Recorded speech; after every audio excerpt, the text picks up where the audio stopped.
suppose the favourite thing of the boat would be the wheels. Dad's age now, and if he gets another 7, 8, 10 years out of boating, it's well worth the money.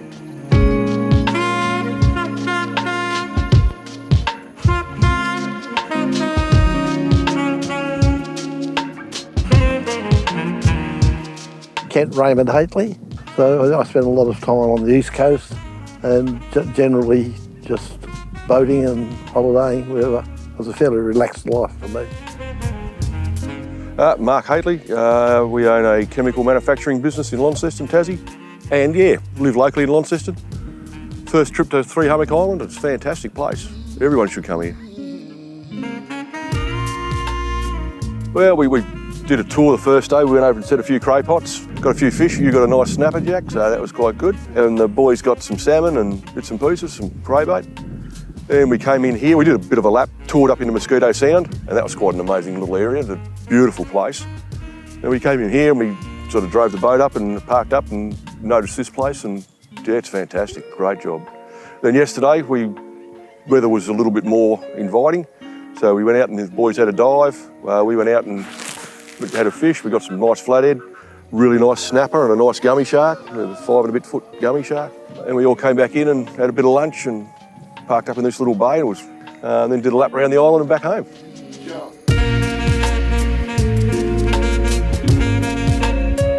So hospitable. The house itself is all set out beautifully. It's very comfortable, but you've got all the facilities that you need there. We've got Casey, Mel and Sam. Sam's the son, and Sam was our initial contact. He brought us over. Great guy, good young fella. His knowledge of this area is second to none. Even his dad says, Casey said that Sam shows him what to do now, so. Casey Spinks, and we're the caretakers of Three Hummock Island. Only 4 months so far, but we've been coming here for years before, on and off, just camping and with the family. So this is Sam. He's my son, sort of half raised over here. I think he had over 100 trips here before he was 10, so he knows the place like the back of his hand.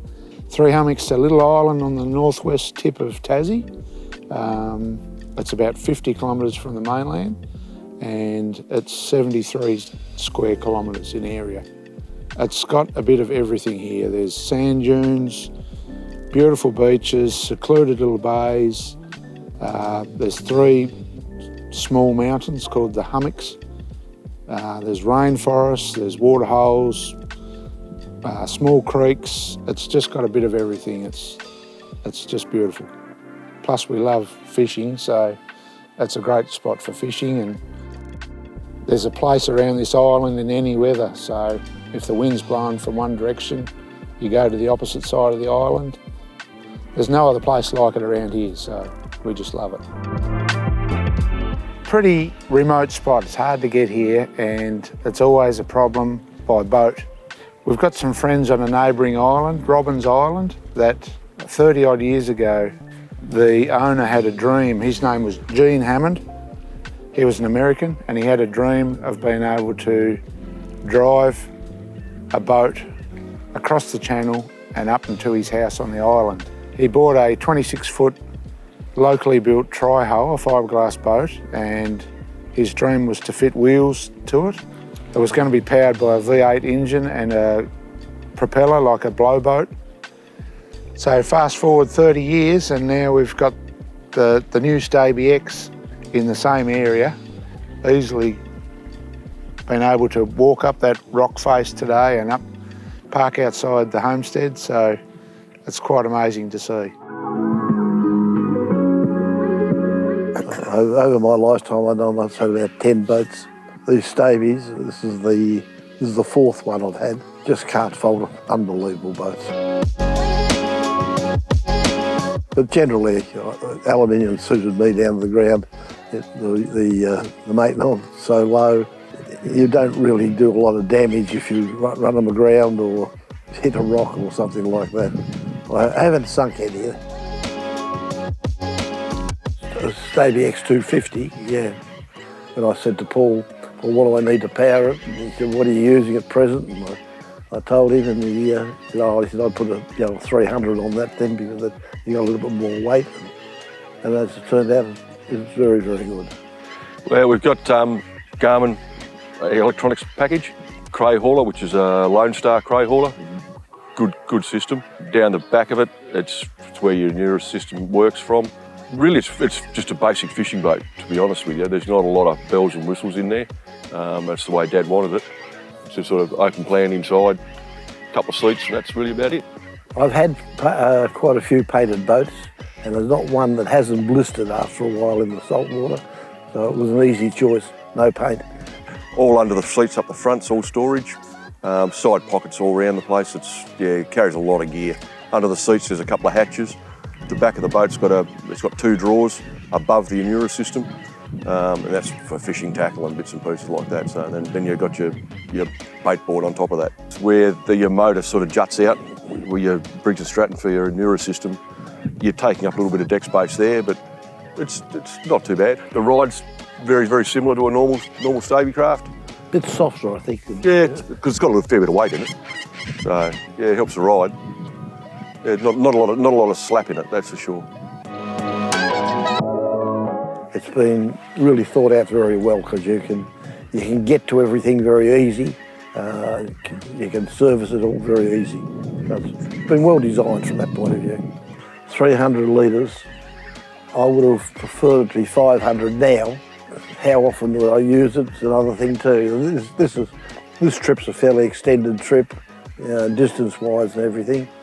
And of course there's no opportunities to refill, whereas most places you're coming into a port or a jetty or something somewhere along the way, and you can always top up. So it would have been nice to have another couple of 100 litres in it.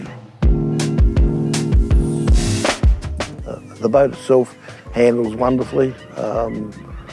The hydraulics work beautifully, and it's a matter of timing. So as you're lifting your wheels and got your outboard fired up and going at the same time.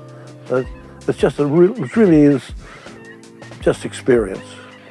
It's pretty simple because we're in a large area here. So I fire up the motor for the hydraulics and the wheels. Very Briggs and Stratton, yeah. And turn it round. You've got a joystick in the boat, so the joystick controls your speed forward and reverse. When you hit the beach, drive the boat still in the water till you feel it's deep enough to put your outboard down to give it some assistance if you need it. Fire your outboard up when you've got enough water, and then retrieve your wheels and push off with your outboard. Yeah, you've got a camera there which is right up to your sounder, so you get a screen on your sounder showing you the wheel. So when you're taking it off the trailer or putting it on the trailer in particular, you can see where your wheels are, so you can just drive it up, and it just fits in where it should do. Fairly basically simple once you get the hang of it.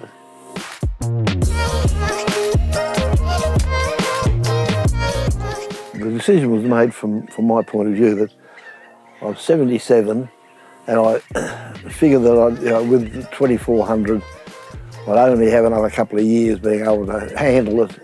And so this way, I've set myself a goal of 85 at least to be able to use the StabiX. What's next after that? We'll better get to the 85 first, I think, before I make too many decisions about that.